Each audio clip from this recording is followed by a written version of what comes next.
लोकशाहीचा बुलंद आवाज, रिपब्लिकन वार्ता महाराष्ट्र। एसटी बसमध्ये बोगस दिव्यांग प्रवाशांचा पर्दाफाश, वाहकासोबत वादानंतर शेवटी तिकीट काढूनच प्रवास। बातमी वाशिम मंगरुळपीर येथून। अमरावतीवरून मेहकरकडे जाणाऱ्या MH14 BT 4537 या महाराष्ट्र राज्य परिवहन महामंडळाच्या बसमध्ये बोगस दिव्यांग व बोगस आधार कार्ड धारक प्रवाशांचा प्रकार उघडकीस आला। कारंजा येथून मंगरुळपीरकडे प्रवास करणाऱ्या काही प्रवाशांनी दिव्यांग व ज्येष्ठ नागरिक सवलतीचा लाभ घेण्यासाठी संशयास्पद प्रमाणपत्रे दाखवल्याचे आढळले।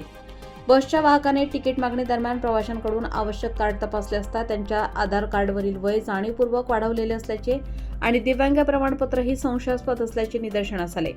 यावर वाहकांनी त्वरित सवलतीची तिकीट नाकारत सर्व प्रवाशांना नियमित शुल्क अदा करूनच तिकीट घेण्याचे निर्देश दिले। काही प्रवाशांनी झिरो तिकीटची मागणी केली असता त्यांचे वय 70 वर्षांपेक्षा कमी असल्यामुळे वाहकांनी नियमानुसार तिकीट देण्यास नकार दिला। वाहकांनी अधिकृत ॲपवरून संबंधित प्रवाशांचे नाव कोणत्याही सरकारी सवलत योजनेत नसल्याचेही प्रत्यक्ष दाखवून दिले। तसेच बोगस कागदपत्रांचा वापर केल्यास कायदेशीर कारवाई होऊ शकते असेही त्यांनी समजावून सांगितले। घडलेल्या प्रकारानंतर संबंधित दिव्यांग व ज्येष्ठ नागरिक प्रवाशांनी परिस्थितीची जाणीव ठेवून नियमित तिकीट काढून प्रवास पूर्ण केला। या घटनेमुळे बोगस दिव्यांग व ज्येष्ठ नागरिक सवलतींचा गैरवापर होऊन सरकारच्या तिजोरीचे प्रचंड नुकसान होत असल्याचा प्रश्न पुन्हा एकदा गंभीरपणे पुढे आला आहे।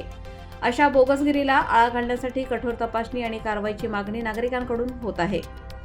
रिपब्लिकन वार्ता महाराष्ट्र न्यूजसाठी वाशिम मंगरुळपीर प्रतिनिधी Padma Mohol, Washim. Subscribe now and press the bell icon. Never miss an update.